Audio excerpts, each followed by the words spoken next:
Entre todos, podemos entender las consecuencias del neoliberalismo, defender juntos los derechos adquiridos, luchar contra el apagón informativo de los grandes medios y buscar un país justo, inclusivo y soberano para nuestros hijos y generaciones siguientes. Entre todos, hagamos realidad líquida el programa de Resistiendo con Aguante Almirante Brown, un grupo heterogéneo de trabajadores, amas de casa, jubilados, militantes y profesionales de distintas áreas que, más allá de las redes sociales, interactúa cara a cara. Sumate, la realidad se te puede escurrir entre las manos, o pensarla y hacer algo. Si todos hacemos algo por el otro, el país en el que vivimos será mucho mejor.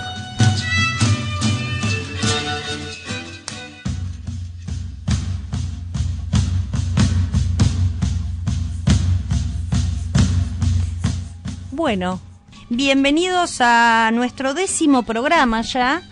Este programa que pretende analizar nuestra realidad líquida. Hoy somos dos nada más, con Laura, que nos vino a acompañar a cebar unos mates. Bienvenida y gracias, Lau. Y bueno, Mimma y yo, la que les habla, Claudia, vamos a ponerle el pecho. A ver, esperemos que salga un buen programa y que les guste. Hoy la temática va a ser educación, ¿sí? En principio tenemos una invitada, no sabemos si va a llegar, y otro compañero, un docente que se llama Alberto Coviela. Veremos para presentarlos cuando lleguen. En principio, yo diría de arrancar por la editorial mientras los esperamos. Muy bien. Bárbaro. Vamos con la editorial.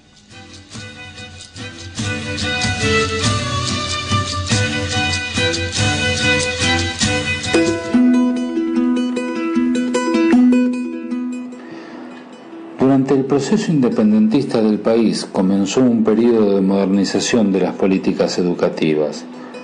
Los distintos gobiernos que se fueron sucediendo consideraron fundamental la educación para poder organizar la nueva nación. Sin embargo, las sucesivas políticas educativas no lograron modificar la brecha social existente. En los primeros tiempos de nuestro país, las clases dominantes eran las que tenían el privilegio de recibir la educación secundaria, dado que la enseñanza media se pensaba como el primer formador de dirigentes, dejando la educación primaria para los representados. En Argentina, el analfabetismo es un problema complejo, y todo intento de reducirlo a la simple dimensión educativa no permite abordarlo de manera efectiva. Esta falencia se manifiesta como un problema individual y colectivo, y no solo abarca el área de la denominada lectoescritura, sino que también repercute en distintas áreas como pueden ser la laboral, la cultural y las relaciones interpersonales. Son efectos que palpamos a diario. Podemos ver y oír en nuestra vida cotidiana cómo se ha ido degradando el lenguaje y las actitudes personales. Por citar un ejemplo, podemos ver cómo la escuela secundaria, un lugar de pensamiento, reflexión, sociabilización y crecimiento personal, con el correr del tiempo ha ido perdiendo espacio en la formación del adulto. En nuestro país, la educación primaria y secundaria es un derecho, y a partir del año 2006 son obligatorias. Pero la realidad muestra que hay alrededor de 4 millones de adultos que no han cumplido sus estudios secundarios, cuyo objetivo básico es capacitar al estudiante para iniciar estudios de educación media superior. Al terminar la educación secundaria, se pretende que el alumno desarrolle las suficientes habilidades, valores y actitudes para lograr un buen desenvolvimiento en la sociedad. La educación de adultos siempre ha sido una de las mejores formas para lograr el desarrollo económico y social de los pueblos y contribuir al plano personal del individuo. La educación es la columna vertebral de la evolución y el aprendizaje a lo largo de la vida, así como la piedra angular del desarrollo humano. Y en especial la educación de adultos ofrece no solo el aprendizaje teórico, sino también la posibilidad de reducir las desigualdades sociales. El proceso de aprendizaje no se inicia simplemente con el hecho de que un docente plantee el correspondiente programa teórico. El aprendizaje debe traspasar por la voluntad de quien aprende, sobre todo si es adulto, teniendo en cuenta el contexto que lo envuelve al estudiante, sus razones individuales y el proyecto, los proyectos que son motivo para emprender el aprendizaje. En esta edición de Realidad Líquida intentaremos reflexionar sobre la importancia de la educación, entenderla como un derecho al que todos pueden acceder, generando la mayor amplitud institucional para ello, contemplar las diferentes situaciones socioeconómicas del estudiante, no caer en la institucionalidad arcaica, cerrada, que termina siendo contraproducente en la universalidad del saber. Si es que la verdadera intención es crear un país mejor y no generar mano de obra cada vez más barata, dejando los niveles de educación superiores para aquellos que siempre tuvieron más posibilidades.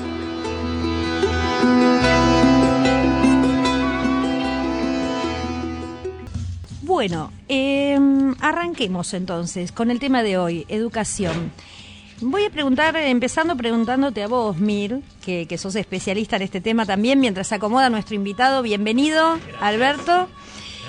Gracias. Docente también, ¿no? De Fines 2. Sí. De Fines 2, fantástico. Sí, porque un poco la idea, retomando la editorial, que habla de que hoy intentaremos reflexionar sobre la importancia de la educación, entenderla como un derecho al que todos pueden acceder.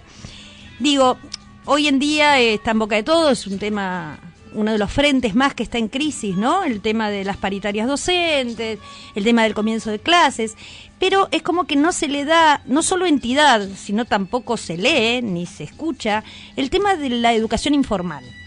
Entonces me gustaría apuntarle más a ese tema hoy, que nos cuenten un poquito cómo está el tema, Mirna o Alberto, quien quiera arrancar, el tema de la educación informal, el tema del fines, de los planes. Bueno, bien, acaba de mandarme un mensaje Cecilia, que están negociando las paritarias. Cuando uno habla de paritarias no solamente habla de sueldos, también se habla de las cuestiones edilicias que tienen que ver con los edificios, se habla también de la cuestión pedagógica, cómo va a ser el proceso de educación del niño, del adulto, ¿no? Dentro de la educación nosotros tenemos como esta cuestión mirada solamente a los niños, tanto Alberto como yo trabajamos con adultos, es también una elección en algún momento del docente y quizás no se tiene tan en cuenta porque es tan importante que un adulto pueda formarse, pueda capacitarse, pueda reconocer sus habilidades. Y en este sentido, cuando uno dice educación, siempre tiende a ir a lo formal. Y nosotros estamos trabajando en lo que se llama la educación popular, que es una filosofía de Paulo Freire, ¿sí? Donde dice que el adulto tiene conocimientos previos, ¿sí? De los cuales tiene que apropiarse, tiene que poder reconocerlos para ponerlos a la práctica. En realidad todos tenemos conocimientos, ¿sí? El tema es, bueno, cómo los ejecutamos, cómo los afinamos, cómo vemos esas posibilidades y habilidades que en algún momento fueron negadas, ya sea por la crisis, ya sea por cuestiones personales, que es lo que por ahí lo que nosotros vemos más, personas que han dejado de estudiar quizás porque en el caso de las mujeres porque han quedado embarazadas, en el caso de los varones porque han salido a trabajar. Y en este sentido es una experiencia desde mi parte gratificante, ¿sí? Cuando uno ve que un adulto se recibe por un montón de cuestiones que vamos a ir desarrollando. No sé si Alberto quiere agregar algo más. Cuéntanos vos tu experiencia. Te iba a preguntar primero, disculpen, quería saber tu nombre. Claudia. Claudia, porque recién llegué un poco acelerado, así que no hay problema, acomodate quería tranquilo. Preguntarte por qué le llamas informal, digamos, es decir, y yo la llamaría una ampliación de la educación formal, digamos, de forma que acceda directamente a los lugares donde los adultos con dificultades actuales y los que tuvieron en los 90 la situación de tener que dejar por diversas causas, nosotros nos acercamos a los barrios de ellos para que les resulte mucho más fácil y no tengan que viajar, y de esa forma ellos pueden retomar y terminar los estudios secundarios que normalmente quedaron truncados por alguna razón de fuerza mayor que tiene que ver con la realidad personal del país. O socioeconómica. Exactamente, pero en cuanto a, es un estudio formal, ellos obtienen su título secundario como cualquier otro estudiante de lo que creo que vos te referís como educación formal. Sí, en realidad la determinación de informal no es mía. Claro. Estuve investigando un poquito el tema y en realidad, si querés, desde el poder se lo determina así. Se hace esta división probablemente caprichosa. Sí, hasta peyorativa. Y sí. Porque en realidad yo creo que parte de un desconocimiento, ¿no es cierto?, de lo que es, sí. Mirna, ¿querías decir algo? No, que te acerques más al perdón. micrófono. Sí, porque yo quiero estirar el auricular, pero se ve que estoy cabezón. No, me refería a que es una, digamos, una peyorativo, intencional o no lo desconozco, pero en realidad cuando uno lo vive, se da cuenta que tanto el entusiasmo y las ganas que ponen los estudiantes como la mayoría de nosotros los docentes, que nos encanta trabajar, como decía Mirna, con alumnos, nos encanta el ida y vuelta. O sea, aprendemos nosotros... Es un aprendizaje mutuo, me imagino, claro. Una construcción colectiva, que es como los educadores nos gusta referirnos a la educación actual, ¿no? O sea, una construcción colectiva. Nosotros recibimos mucho, inclusive conocimientos que nos enriquecen como profesionales también, profesionales de la educación o en lo que cada cual se desempeñe, porque muchos somos profesionales que tenemos validado nuestro título por una certificación pedagógica para ser docentes. Bien. Entonces, de esa manera nos enriquecemos en un ida y vuelta, y además es muy gratificante en todo sentido, o sea, el trato humano, y bueno, sí, dificultades edilicias desde el punto de vista de que vamos a sedes que no son escuelas, en general. Claro, se acomodan donde pueden. Efectivamente, y desde ese punto de vista hay dificultades, pero esa es parte, digamos, de la ventaja también, ¿no? O sea, si uno cercena eso, también cercena la ventaja de acercarse al barrio. Claro. Y al lugar donde esta gente le es fácil, cuando sale de sus obligaciones de trabajo, de lo que sea que hagan, cuidar chicos. Que hay de otra muchas manera madres no lo harían, que tienen que traer a sus chicos a la sede. Así que bueno, sí, a Mirna me va a complementar, sí. Sí, yo recuerdo mi primera experiencia. Yo necesitaba trabajar y un amigo nuestro me dice, bueno, ¿querés dar clase? Y yo dije, ¿yo clase? Sí. Bueno, y así tomé un curso en el barrio San José, en el Jardín Unicornio Mágico, que la verdad que llegué con mucho miedo, porque tenía 6 o 7 calles de tierra, y cuando llego, voy en camino, me encuentro con un grupito de adolescentes en la esquina, algunos no tan adolescentes, y le pregunto, ¿dónde queda el jardín? Entonces ellas me dicen, doña, queda allá en la esquina, ¿no? Y uno me grita, déjeme la cartera. Claro. Entonces yo le digo, te va a quedar mal la cartera. Bueno, yo creo que ahí rompí algo sin darme cuenta, porque yo después, a lo largo de los 4 meses que iba pasando, ellos siempre me saludaban. Y ahí perdí el miedo, ese miedo que uno a veces tiene de ir a un lugar que no conoce, ese miedo que uno tiene de algo nuevo, ¿sí? Que es mucho de lo que le pasa a los adultos cuando empiezan a cursar. Y ese lugar a mí me dio como esto que decía Alberto, de gratificar y de conocer algo que yo desconocía, ¿sí? De sentirme que podía transmitir mis conocimientos, de compartir con ellos desde otro lugar mi experiencia de vida y las de ellos. Y es el día de hoy que tengo un vínculo muy fuerte con ese jardín, que es el jardín que nosotros estamos promocionando para hacer el roperito, que estamos juntando donaciones. Y la verdad que sigo vinculada a ese grupo porque creo que el inicio fue como instaurar algo en mí, algo que desconocía y que me parece que a muchos de los estudiantes le pasa eso. poder reflexionar sobre sí mismo y empezar a conocerse, ¿sí?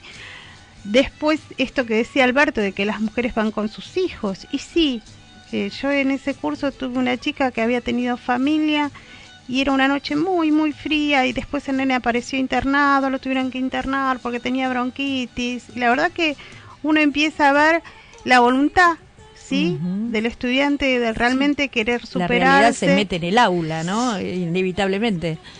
Y esto de que todos los días era algo nuevo, se cortaba la luz, venían con unas latitas de picadillo, con las velas. Ellos no eran como yo, que cuando se cortaba la luz me quería ir a mi casa. Sí, claro. Ellos querían más, y en este sentido también exigen más al docente. Hay de todo, hay gente que realmente le interesa superarse y hay gente que no, porque el abanico es muy amplio. Hay gente que va porque tiene un plan, hay gente que va porque se lo exige la madre, y hoy tenemos una población distinta. De esto que estoy hablando ya pasaron 6 años y hoy tenemos adultos jóvenes que son entre 18 y 25 años, que es una población compleja, no quiero decir difícil, pero sí compleja, porque todavía tienen esta cuestión de la adolescencia que no han superado, si bien desde, podríamos decir, desde la edad cronológica uno los puede decir que son adultos, en realidad todavía no han alcanzado su madurez. No todos, pero sí una gran parte. Y hoy lo que sí se ve en el aula es también mucha violencia. No sé si a vos te ha pasado, Alberto. Sí, la realidad socioeconómica está bajando inexorablemente a las aulas, ¿no? O a las sedes más que aulas. Sí, quería destacar de lo que dice Mirta, el tema de que, si bien es cierto, como bien dijo ella, hay de todo. Hay gente que quiere hacer la plancha y hay gente que quiere obtener su título, pero estadísticamente creo que estás de acuerdo, Mirna, en que es amplísima mayoría la gente que realmente va porque quiere superarse, porque quiere mejorar su calidad de vida. Es más, supongo que la proporción debe ser más que en los colegios que llaman formales, ¿no? Sí, o igual, pero me refiero, tal vez en la situación de ser adulto y no estar en la situación de adolescente haga que la estadística sea favorable a los adultos, ¿no es cierto? Sí. Aparte, como decíamos recién, gente que tuvo tal vez con dolor que dejar en su momento de estudiar, o no, pero que no se daba cuenta tal vez lo que estaba haciendo y cuánto se le iba a dificultar su futuro con el solo hecho simple de no tener el colegio secundario, ¿no? Así claro, que el costo lo ve ahora. Efectivamente. A ver, nosotros ahora y media tenemos que hacer un cortecito, que a mí me gustaría que el disparador para la música que tenemos planeada sea esta pregunta. Justamente hablando de la violencia en las sedes, de todo esto que ustedes estaban comentando, ¿qué pasa con ese adolescente o adulto que no logra continuar con los estudios, que no logra insertarse en poder recibirse? O sea, el que queda definitivamente fuera del sistema. Ustedes que están más cerca, ¿sí?, de los barrios, de esa realidad, ¿cómo lo ven? ¿Qué es lo que pasa con esos chicos? ¿Cuál es el camino? Es muy difícil el seguimiento después que nosotros dejamos las aulas en la asignatura que estemos dando, ¿no? Cuando termina el ciclo lectivo de nuestra asignatura, pero de todas maneras también es muy variado eso que vos decís, Claudia. Hay gente que, como bien decía Mirna, como va por un plan, no le es muy relevante terminar, no terminar, lo único que quiere es estar ahí. Pero hay otra gente que, digamos, resiente el fracaso nuevamente, digamos. Aunque precisamente por eso es que nosotros, sin descuidar el nivel académico, sabemos con quién estamos tratando y adaptamos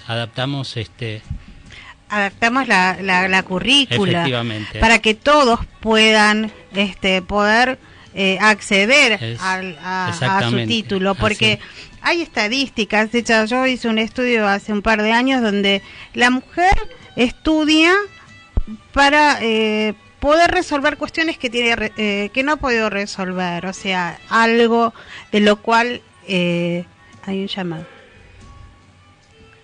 al aire. Hay un llamado al aire, perdón, Mirna. Sí, buenas tardes. ¿Con quién hablo? Hola. Hola. Sí. Sí, buenas tardes. Habla Miriam. ¿Cómo estás, Miriam? Un gusto. Bueno, docente de fines, también compañera de Mirna. Ah, encantada. Y mía también, Miriam. Bueno, tenemos toda la banda del fines Le acá. acabo de mandar un saludo. Yo no estoy escuchando en este momento porque si no se me hacía lío. ¿Ustedes están al aire? Sí, estamos al aire contigo. Ah, bueno. Bueno, muchas gracias. No sabía que estaba saliendo, perdón. No, por Ahora favor. me dio pudor, me voy. No, mi amor, decí lo que tengas para decir. Bueno, primero, todo lo que compartió Mirna respecto de este prejuicio que tenemos todos cuando embarcamos determinada zona es tan real, pero el Fines tiene la educación en general, pero el Fines en particular tiene esta característica de poder quitarnos el prejuicio y a partir de ahí se caen un montón de impedimentos de tipo mental que traemos todos para la educación. Y si es cierto, esto justo estaban hablando de la violencia en el aula. Yo me tocó transitar un caso particular el cuatrimestre que pasó. Me acuerdo de haberle compartido a Mirna que me dé una mano porque ella es psicóloga y trabajé muy bien con un trabajador social de la Dirección General de Escuelas. Sí. O sea, que con atención de un profesional se puede trabajar muy bien y se puede dar vuelta a una situación de violencia, ¿sí? Bueno, justamente por eso vos no estabas escuchando la última pregunta que le hacía a los chicos, era qué pasaba cuando no existía esta contención, ¿no? Hacia esa violencia y cuando esa persona, ese adulto o adolescente no está en esa aula, en esa sede, con esa contención. ¿Cuál es el riesgo? Y te lo pregunto a vos también, digo, porque uno de afuera, uno que no participa de todo esto, la imagen que tiene es, bueno, esa persona, ese chico, ese adolescente, ese adulto que no tiene esa contención puede terminar en la calle, en un estado de delincuencia, de violencia. ¿Es alto este riesgo? Es altísimo. Por eso el compromiso de todos los docentes, aparte la maravilla de poder tener tantas profesiones diferentes en nuestro rubro hace que se complemente un andamiaje. Y sí es cierto, el riesgo que puede padecer quien entra en esta situación, o sea, yo pienso por cada alumno que uno tuvo, aunque sea un minutito para estar con él, es un chico que no se pierde, es una persona que no se va, es una persona que va a seguir produciendo, va a seguir peleando, no va a intentar por esa vía, sobre todo porque son gente que viene con conflictivas en sus casas, entonces quizás el único lugar donde depositar esa inquietud o ese malestar es en el aula, ¿no? Seguramente es el lugar donde probablemente tenga esta contención de la cual vos hablabas y hasta un continente afectivo que probablemente hasta en su casa no tenga o carezca, ¿no?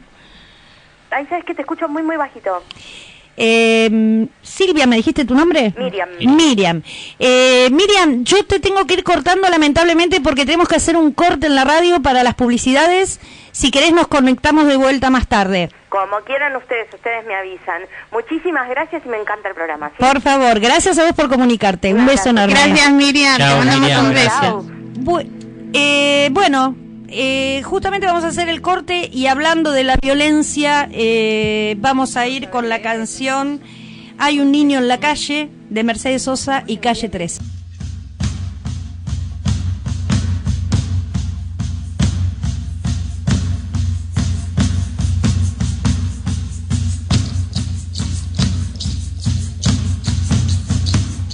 Bueno, retomamos. Antes que me olvide, voy a pasar nuestros contactos. Al teléfono, si querés charlar con nosotros, al teléfono 4299-5694, o nos contactás por la página de Facebook, Realidad Líquida, o nuestro Twitter, @líquidarealidad.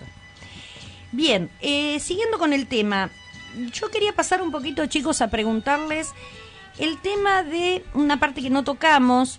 A ver, lo preguntaría de esta manera. ¿Qué pasa hoy con conceptos como la educación es un derecho, la universalidad del saber?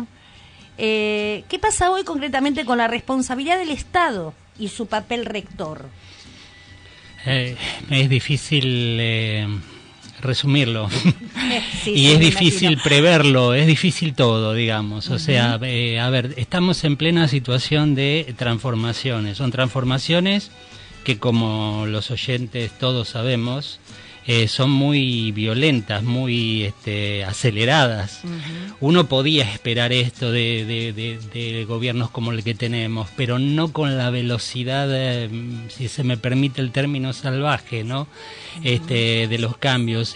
Hoy leía una proclama, precisamente, no sé si tuvo alguien la oportunidad de ver, de donde había, entre otras, afirma Adrián Paenza, muchos con respecto a lo que está pasando. Una de las cosas, por ejemplo, es tratar de ver nuevamente al educando desde un punto de vista de la biología cerebral exclusivamente. Claro. De la mano por ahí de este señor Manes, que es una eminencia, nadie lo discute, pero que es muy sesgado hacia el lado de lo biológico y no tanto de lo conductual. O sea, esos son cambios que podemos esperar. O sea, cambios así, llamémosle esquemáticos. No olvidemos que nos gobierna un ingeniero. Exactamente, exactamente. Sin que esto signifique algo, un comentario peyorativo para los ingenieros, que seguramente habrá muchos que tienen un criterio más amplio, pero yo a veces hablo de formaciones profesionales, ¿no? Todos tenemos las nuestras. Y una de las cosas que yo le atribuiría en principio prejuiciosamente a un ingeniero sería el esquematismo. Así que bueno, no sé si contesta, si Mirta quiere colaborarme un poco. Claro. Sí, a mí me gustaría, Alberto, que vos te presentes, porque yo sé que vos tenés otra profesión aparte de ser docente. Sí, yo como decía al principio, no vengo a la docencia de la carrera docente. Soy realizador audiovisual, o sea, en cine, televisión y video, y además tengo una carrera incompleta de la licenciatura en astronomía. Que estudié en la Universidad de La Plata, por eso conozco también de los técnicos, porque la avancé bastante la carrera, no pude recibirme por circunstancias de los 90 precisamente, creo que todos nos entendemos. Exactamente, pero conozco, digamos, de ciencia y conozco, tengo un pie en cada parte. Claro. Entonces, me permito, ya digo, excusándome para no ser prejuicioso, ¿no es cierto? De si algo de lo que digo puede sonar a prejuicio. En realidad yo no hablo de prejuicios, yo hablo tal vez de juicios apresurados. Claro. Sí, decime. Y cuando vos hablas de Manes, sí, Manes está muy bien visto, sí, pero Manes no tiene en cuenta los factores sociales, él solamente tiene los factores biológicos. Es a lo que apuntaba. Entonces ellos ven el material mental o el capital mental, creo que es el concepto que él trata de hacer vigente, y deja por fuera todo lo que tiene que ver con lo social, no solamente lo social desde el entorno, sino también esta cuestión que nosotros sabemos que si un chico no se alimenta bien, es muy difícil que después su rendimiento sea óptimo. Sí, claro, somos un todo, ¿no? Efectivamente, el estímulo es más importante que lo decretado biológicamente. O sea, si eso está inclusive hasta demostrado por... Yo hablo de Manes desde el punto de vista de un desconocimiento bastante grande. Solo sé que él apunta a lo biológico más que a lo conductual. A lo neurobiológico, porque es su profesión. No quiero que lo mío, insisto, suene a un prejuicio. Pero lo leía hoy en esa proclama, que no la firmabas yo, sino gente que creo que tiene mucho más conocimiento de la realidad, de lo que esté ocurriendo que yo, y precisamente hablaba de eso. Hablaba de un análisis sesgado de la realidad, como de una disociación en el análisis, hacia lo neuronal, lo neurobiológico, y no al componente a lo mejor eso por otra parte. Si uno ve películas, no sé, como Zeitgeist, por ejemplo, que hay muchos gente entrevistada que son grandes pensadores de lo que es la biología, lo conductual, todo, ellos te dicen que es absurdo hablar exclusivamente de lo neurológico o absurdo hablar exclusivamente de lo conductual. conductual. Tal cual. Hay algo que está entrelazado y que no se puede disociar. Exacto, es lo que yo decía recién, ¿no? Bueno, somos un todo. Si se viene algo disociar. así, digamos, entre otras cosas que decía ese manifiesto, lamentablemente no lo puedo citar bien, pero está circulando por las redes. Digamos, se puede prever, digamos, una degradación de muchas cosas, ¿no? O sea, desde el punto de vista de a dónde apunta la educación, desde el punto de vista de lo social y desde los más abajo, de los de más abajo. Claro, la pregunta inicial mía también apuntaba un poco a qué en este año, ¿no? Que llevamos justamente de un gobierno distinto, de un gobierno neoliberal, con las características que sabemos que tiene ¿cómo lo ven ustedes en la práctica? Es decir, yo recabé alguna información y tengo, si no me equivoco, ustedes me dirán, por ejemplo, que los cursos eran a partir de 15 alumnos, ahora es a partir de 25, lo que, bueno, hace como más complicado poder mantener un curso con 25 alumnos, porque probablemente no lleguen a ese número, que les pagan cada 3 o 4 meses, que no hay renovación de contratos. A ver, ¿qué más? Todo ¿qué real. te digo? A ver, Asúmenme ustedes, ayuden. Nosotros nuestro amor realmente por la enseñanza, por transmitir, por ver la sonrisa de ese estudiante cuando te ve y cuando lo mirás a los ojos, quizás omitimos con Alberto decir todas las penurias que pasamos a nivel políticos, porque el año pasado había un límite, si nosotros también pertenecemos a la comisión de fines en el sindicato de SUTEBA, y había un límite de apertura, ¿sí? Cuántos cursos se podían abrir, cuántos cursos no se podían abrir, y en este sentido nosotros sabemos que cuanto menos cursos se abran, menos posibilidades de trabajo tenemos. Por otro lado, hay una resolución que es la 115 y la 116, donde vienen con un montón de cambios, esto de que ya no somos docentes, somos tutores, no sabemos bien cuál es el trasfondo de todo esto. Por otro lado, nosotros pertenecíamos, por lo menos en Almirante Brown, a un listado en el cual nos respetaban la antigüedad, nos respetaban los cursos que habíamos hecho de capacitación. Y ahora pasamos al listado oficial en el cual no nos reconocen la antigüedad en la rama de adultos. Muchos de nuestros compañeros quedaron por fuera de ese listado, no porque no tengan la formación. El caso de Alberto es uno de los casos emblemáticos, porque él puede dar clases en Capital Federal, pero no puede dar en provincia. Ajá. Hemos apelado, Alberto ha ido por todos lados con su título y sus resoluciones y quedó por fuera del listado. Ahora está viendo si puede ingresar a un listado optativo. Uh-huh. Lo que sí va a haber una merma de docentes. Yo lo que había hablado con Ada, que era la invitada que no vino, que hasta el día jueves tenían 300 alumnos inscriptos para apertura. Me parece un número importante, recién habían empezado.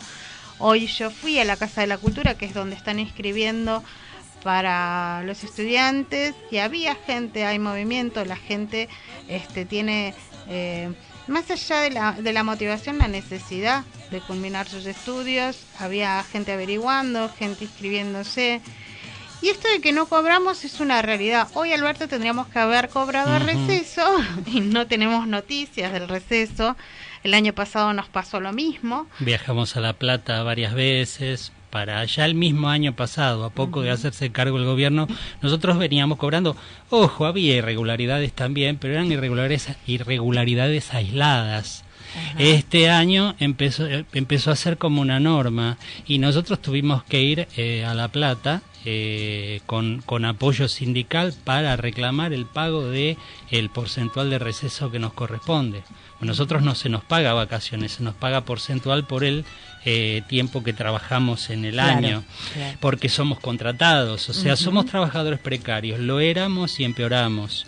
Justamente eso te iba a preguntar, sí. O sea, están sufriendo concretamente una precarización laboral. Es más, por lo menos en este municipio, no sé si Mirna tiene noticias de otro, nosotros no solo fue la degradación de profesores a tutores, sino que fue acompañada con una rebaja de sueldo. Claro.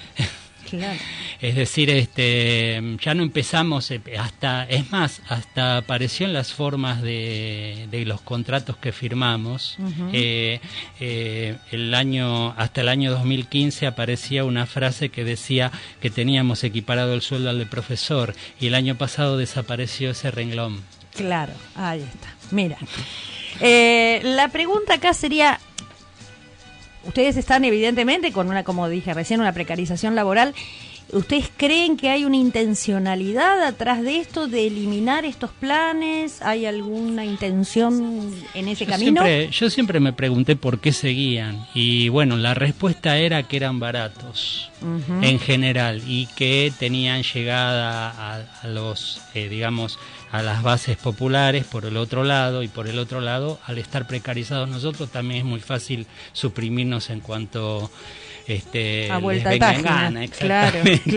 O sí, cuando los presupuestos no alcancen. Sí, yo también quisiera agregar esto de lo barato que somos. Nosotros no tenemos secretarios, sí, hay 3 inspectores, por lo menos en el municipio de Almirante Brown. El año pasado había 14 coordinadores, que eran los que hacían las tareas administrativas, después quedaron a 7, hoy no sé, porque ellos también tienen esto de renovar los contratos cada 4 meses, el contrato se cae y depende de la demanda y depende de la autorización, sí va a ser la cantidad de administrativos que tengan. Por otro lado, no hay secretario, nosotros tenemos que hacer nuestras planillas, nosotros somos los que confeccionamos todo lo que es lo administrativo para poder entregar. Y sí, ustedes hay que pensar que a veces las clases se dan, puede ser en una sede política, puede ser en un club, puede ser en una escuela.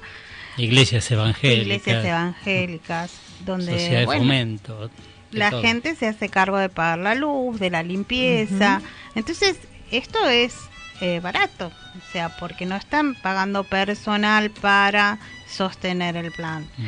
Y nosotros, o sea, a veces hasta tenemos que llevar nuestras tizas, porque a veces no hay, a veces justamente por todo esto no se terminaría de entender, si es que hubiera, y todo apuntaría que sí, una intención de terminar eliminando estos planes, porque si son tan baratos y con tan poco costo, habría más una intención política que práctica.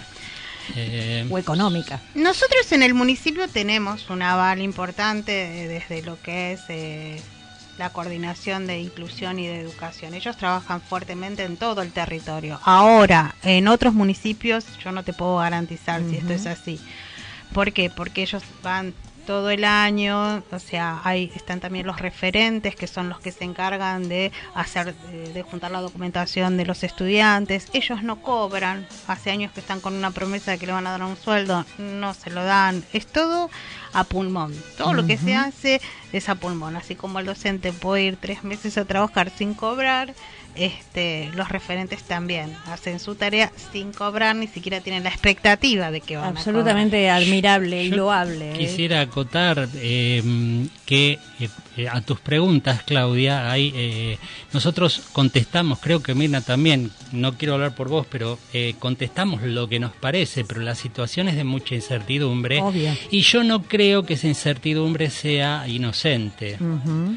Es decir, el tema de crear incertidumbre, crear una sensación de, si uno recuerda las cosas que dijeron, por ejemplo, el exministro de Economía, que había que ver dónde le apretaba el zapato al sindicato, uno piensa que la incertidumbre es funcional al tema de debilitar la resistencia que podamos tener, visto y considerando que todos tenemos que comer para mantenernos vivos, ¿no? Claramente. Sí, yo decía, muy loable, los escucho, el sacrificio y todo lo que le ponen, y lo digo desde mi experiencia personal. Yo tengo mi sobrino que por cuestiones de vida personales no había terminado su secundario, siendo todavía un adolescente, y lo terminó en Fines, y fue lo que hoy le permitió con su título poder conseguir un trabajo.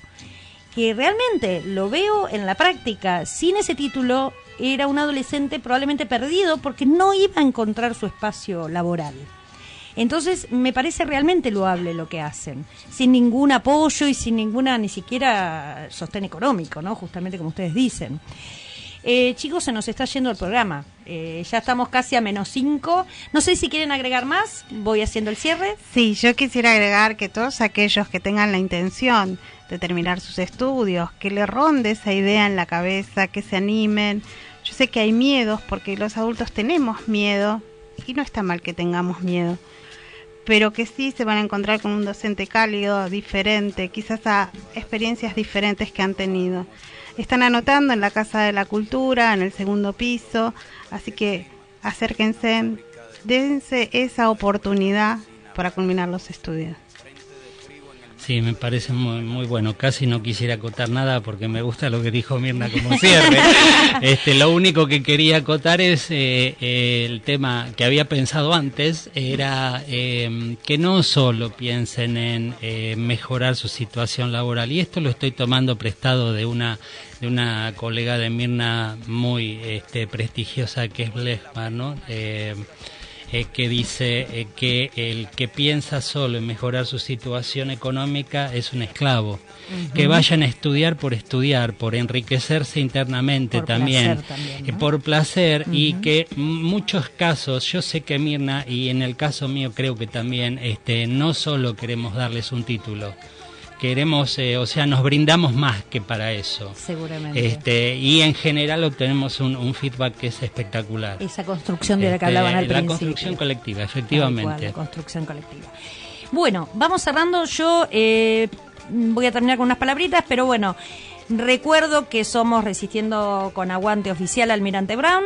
Si querés participar activamente, nos encontrás los sábados a partir de las 19 horas en Avenida Espora 1521 Adrogué. Estamos recibiendo donaciones porque, bueno, nada, todo lo que podamos ayudar al otro, bienvenido. Ropa, juguetes, útiles escolares, alimentos no perecederos, lo que puedan. Y bueno, para cerrar este programa, yo lo único que quiero agregar es que tengamos en claro que hay pactos internacionales, tratados, declaraciones, la Convención de los Derechos del Niño, la Declaración Universal de los Derechos Humanos, ¿sí?, que dicen que la educación es un derecho humano, universal e inalienable. Esto quiere decir que la educación no puede ser un bien de mercado, ¿sí? Sin educación no hay libertad ni posibilidad de igualdad. Nos vemos el lunes próximo. Buena semana para todos. Y gracias a todos los de la mesa. Gracias. Mi cuello, el jugo de mi lucha no es artificial porque el abono de mi tierra es natural. Tú no puedes comprar